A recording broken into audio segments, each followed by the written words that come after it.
Polo, here's my list of the things that, and you could keep this for yourself. I went through this very extensively, but this is everything I want to do to the house. Right here, that's gonna have, which I have in this report. Everything is on here. These burned ones, I counted them. I think it's like 10 of them. They're gonna have to be replaced. More than likely, you know, since this is load bearing, I want to bring it out to about here so that it can support from here, because I want to get my roof line or my ceiling to go straight across. I'm getting rid of this area right here. I do have it all on a drawing. Yeah, I do have it on a drawing where I turned it into the city already. I wrap that chimney. We're gonna remove that sliding glass door and we're gonna put it right there. So I'm gonna close that up because it serves no value on the side of the house. I'd rather it go right outside the house, and I'm gonna build a patio back there. Right here, this wall is gonna be removed. It's on my drawing as well. This wall is gonna remove. That way when you open the door, you see everything in the house. But your sink area is gonna be like right here. When will the drawings be? Oh, they're ready now. They're ready? Yeah, they're already submitted to the city. I have them. I have the final drawings now. I can send them to you. Yep. So I got a huge head start on this project for you. It's just you're gonna have to help me navigate through the whole permitting side. I even hired a consultant though to assist with the permits. So he'll be your point person in terms of communicating. I still wanted to take that load off of my GC, whoever took this job. That area over there where you first come in the garage, that was the washateria area. Now I'm gonna use, which is on my drawing, I'm gonna use half of this for the washateria area. And you'll enter the washateria through a door out here. Hey, so this is Brian Goldie. This is a good man of God, great father, man. I met Brian during a house that he had flipped a while back, and I was his real estate agent. So we have now partnered on this house. So we're doing a joint venture on this home, and glad you made it. Glad you made it. And I was telling Brian this, I don't want to sit still. We purchased this property. When did we get this, Brian? August 2 was closing. So we closed on this August the 2nd. We're now at the end of August, and we're still waiting on permitting, but I do want to go ahead and move on what I can move on. I get your point though. I mean, that's the first time it's been brought to me about the stucco, right? I haven't even seen that process yet. This is going to be the first time I'm doing that. Right. So I don't even know what the messiness looks like. You did not wear the right clothes to be lifting tree slabs into the back of my truck though. I can still do it. It's okay. Yeah. I don't know, man. Relax. Let's get it done. You're gonna get all nasty, man. No. Nice white shoes on. That's all right. Because I gotta do a walkthrough with a client today. I got another client that I got to visit with to sit down I know. So I got your client clothes, right, not right. Your work clothes. I know. That's all right. That's all good. So Gio, you gonna see me help? I gotta help Brian pick up. We had that tree cut down in the front. I don't know if you caught it or whatever, and that tree was massive, but it's like 4 feet all the way around. You gotta make sure you get it on. And so, when we're lifting that up. And so I think Brian, you're trying to make a table or something. You doing? He doing some stuff with it.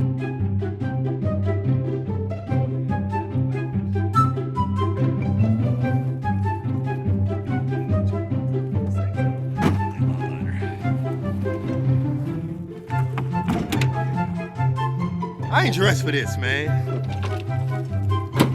All right, so check it out. We have this property that we're checking out right now that my partner and I acquired. And again, I do these because I want people to see what goes on behind the scenes. In this specific area, which is the Meyerland area of Houston, there's a lot of complexities when it comes to permitting. Sometimes you're dealing with the 100 plane flood area, 500 plane flood area. And a lot of these contractors, if I'm honest, they don't want to take on the risk or the job responsibilities that come with you finding a flip opportunity in specific areas like this one. So We met with a contractor earlier. I'm meeting with another contractor now. Typically, I like to meet with 3. I don't have a consistent group yet that I'm working with in terms of a crew, but I do use about 4 or 5 different crews for a GC. I am looking to marry a relationship with a GC, but for right now, I don't have that. So I use different, contractors, and I try to, go through their bids and really make sure they're gonna accomplish what I'm looking for. But anyway, with this house right here, it comes with a lot of permitting stuff. It has some regulations that are involved, when it comes to how much of the budget that you're gonna have to put into that house, if you're gonna have to lift the home rather than keep it there. So I'm going through all of that right now. But I did just lose. I'm gonna be straight up with you. I lost a GC yesterday because he walked away from it saying, man, look, this is just too much for me. I don't want to deal with it. But anyway, I'm just sharing this because you see the glory of flipping a house, but you really got to dig into certain things. Does this require permits over here? What are those permits going to look like in terms of timeline? And what is that cost factor? So you gotta look at all of that. So I'm gonna just kind of end by saying this. On this one, which I have never done before, I hired a consultant to help me with the permitting, and I hired an architect to help me with the drawings, to in turn get me an engineered stamp for plans that would be turned into the city. But I'm saying it to say, man, when I start doing flips, I wasn't thinking I was gonna be faced with this stuff. Nobody told me yo, this is what you're gonna have to possibly deal with. But I'm learning all of this stuff out in real time. And like I told you, I'm gonna share with you everything that I'm experiencing, good, bad, indifferent. I want you to know what it looks like when you're signing up for something that has a glory standpoint, but you don't know all the trial and triumph that went into it. So in this one right here, man, I'm dealing with a lot of permits. We're getting ready to go meet with another contractor right now. Let's go check them out. Hey, and just real quick, man, just on a whim, I had no plan to stop off at a beautiful little coffee winery just right off of Braeswood and Estella Link. This is Santiago. Yes. Santiago's welcomed us in, man. He's the host. And I think you own the coffee section, yeah. Right? And this is Mio Brew. But y'all, this is a beautiful, cool little spot. And I'll let my man just kind of pander around in a second. But if you're in the Braeswood area, Braeswood and Stella Lake, because I'm not familiar with this area, but I stopped in by the bayou. Yeah. Y'all, you're gonna love this spot. Come check it out. Braeswood, Stella Lake, Mio Brew.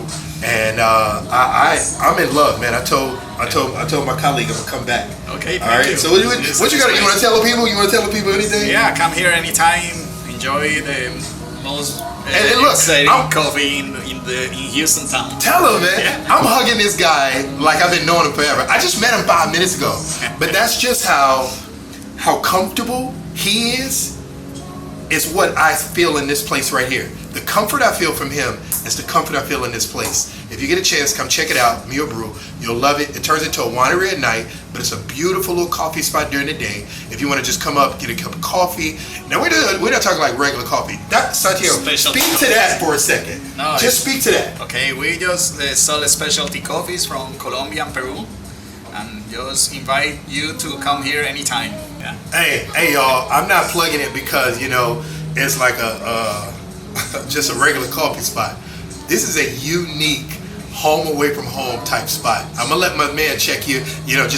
Just pander around the room so you can see what we're experiencing right now. All right, come check him out. Mio Brew. We bought it as is. We've absolutely done nothing to the home. When we bought it, I think they were in the midst of trying to get some repairs done, but they realized it was a remodel permit that they should have got rather than a repair permit. So they end up stopping the job because of all of the red tape they would have to go through on the permitting side. Now, when we acquired it as is, knowing all that information. So now we're at the point of we've closed on the property. Now I've hired a consultant for permitting, right? I've got somebody that's working on that end. I've hired an architecture that have already presented drawings to the city of Houston. But here's something that you'll have to face, while we're going through this. The city of Houston will only allow so much to be in the budget. Yeah, because we're in a flood zone. Right, because we're in a 100 100-year flood zone. Okay, so with that being said, I have to be creative with my budget so that I don't have to lift the house. So I can still accomplish what I'm trying to accomplish without me having to lift the house. So this is where we bring you in now, and we go through all of the ideas and the things that we have. And if you're not afraid of this job, let's see what we can do to make it happen. Let's see what we're doing. ARV on this house is about a comfortable 660. Yeah. But the work that we're going to put into the house, I plan to go 670, 680 on the sale. Okay. We're staying at 2,000 square feet. Yeah, I'm not adding anything additional in terms of the house. Okay. Everything within the homes is just moving walls, and it's going to be just a modern, update, aesthetic appeal. Okay. So just a little background about me, as we're working together, I am a real estate agent, real estate developer, and I also remodel homes. Okay. So with this home right here, I actually sold the house 2 doors down, had multiple offers on that house. We actually had 8 offers on that house. Sold it for $660. Sold a house around the corner. That was a pretty good comp. Yeah, 2,000 square feet. Okay. Yeah, very comparable to this. Sold a house around the corner, same about 2,011 square feet, 3-bedroom, 2-bath. We sold that one for $655. And actually sold a house back here. We sold that one for cash, $630. So it lets me know we're in that area. But I will tell you what I found out that comes with those homes, though. It is a modern update appeal that the people are attracted to. Just you can look at this house right next door, right? They got stucco. You can look at the homes in this area, right? Some are lifted with these very luxury type appeal looking homes. Yeah. So since this is a 2,000 square foot, 1-story home, I've got to give more impact to what it visually looks like outside. And then it has to be a wow factor when I come inside. We will need luxury vinyl flooring. We will need a waterfall island. Think we need an engineered hardwood floor? No, not engineered. Okay. That's paying too much the price per foot on that. Like, I feel like no. do that in the woodlands. No. We don't have to do that here. Okay. I'll tell you the things that you're. I just need your help. No. The things that you are looking at a higher grade cabinetry though for the kitchen and the bathrooms. You are looking at the tile grade higher for the kitchens and the bathrooms. Those are going to be the main selling points, being that this house only has 3-bedroom, 2 bathrooms, 2,000 square feet. I'm going with an open floor concept. Okay. This is going to be your only drawback in terms of the complexities in this property right here. Is you got a beam that we're going to need either in this area to, for a load bearing wall, because I definitely want, so the way this comes down here, I want my ceiling back. I want the roof area back. So I don't know what that is, that 9 feet, all of this we will have to get rid of. But I do understand it's load bearing. Anyway, as far as like what it looks like, your waterfall island, the nice veins and the color is going to also be your backsplash over there, right? Where's your You got your stove and everything over here. Okay, first let me. Yeah, sure. Tell me your appliance package. Do you want cooktop oven or do you want one unit like an upgraded slide in? Yeah, stove slide in. Okay. Dang, window's broken over there now. It wasn't broken before, was it? No, somebody did that. What was thrown in here is probably in here. Hey, you see this, man? I bet you it's because I cut down that tree. I kid you not. Show me, Gio. Look. I cut down that tree out there. Now, and the tree had been there since 1955, and I'm telling you, I get it either way. Why you would want to keep the tree, but at the same time, I had to get rid of the tree because I got plans for the landscaping in the front. But man, look at what the people did to me, man. I wish I could find what they threw, because definitely somebody threw something in here. This is what goes on behind the scenes. I do love the fact that it's not a huge bathroom in here, but I love that I can put 2. You get a double vanity. Yeah, double vanity over here. I like that because you end up losing the sale when it's only 1 vanity. I just saw that picture the other day. Yeah. Yes. And so then you get 2 vanity lights, 2 Yes. mirrors. Yes. And it'll make. But let's stay modern though. Yes. Like remember, Yep. but I love it. Hey, Yes. what's your name? Cal. Cal. Yes. I like you, Cal. I do this for a living. I know that. I like Cal. I'm doing a little something different outside. Okay. I'm gonna go stucco. Okay. You got a stucco. I need a good stucco guy. I mean, I've got one. I don't have one, but Yeah. I could help I got a you guy. try to find one. No, I got a guy that we'll Okay. talk to. It has just been, in my experience, that is one of the trades that has been the toughest to kind of keep your thumb on. Really? Keeping around something. Because it seems like it's becoming more and more of a thing.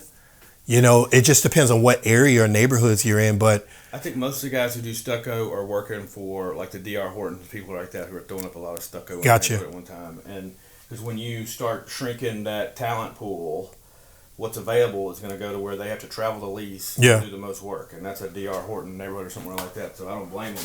all right, so y'all, it's been an amazing day. I was telling somebody yesterday, man, I love real estate, I really do, but it's some stressors that come with this stuff too.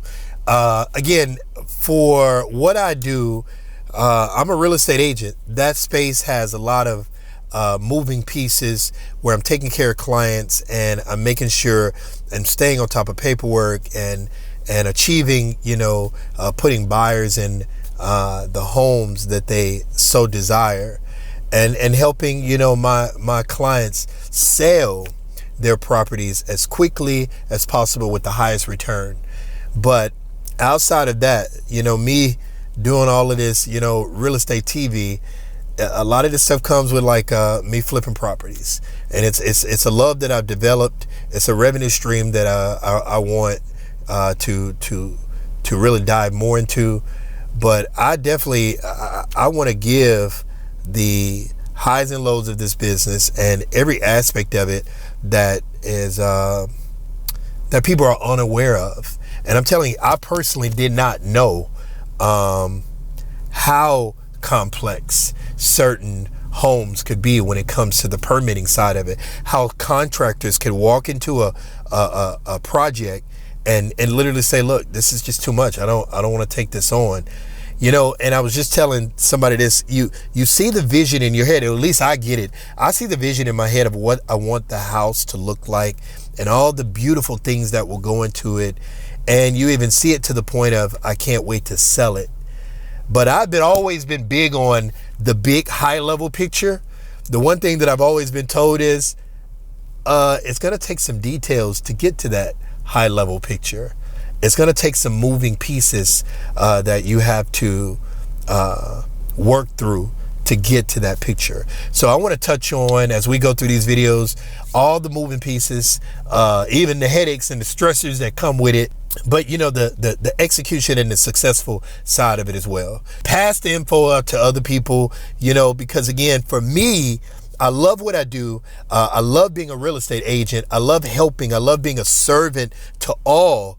But I also want you to know that if you did want to get in this thing of rehabbing homes, the journey that I'm exploring right now, come along with, follow me. And if you want to join in on doing a joint venture together, some of y'all got money just sitting in the bank, right? You got money just sitting in the bank, $20,000, $30,000, just sitting in the bank, and it's not making any type of return. Partner with somebody like me. Partner with somebody that is in this vein of rehabbing properties, which is an asset you can touch and feel. I mean, for real, let's rehab it together and do something with your money, right? Increase the returns on it. So y'all keep watching, man. David Brown's Realty TV.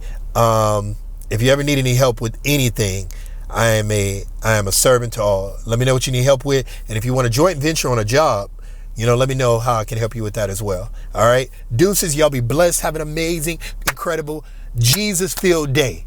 All right. I mean that. What I do, I absolutely love it. But also, I'm a minister of God. And if I could ever just like touch somebody, I want you to look at it and be like, dang, I want to work with that dude. I want to work with that guy. All right. Y'all be blessed.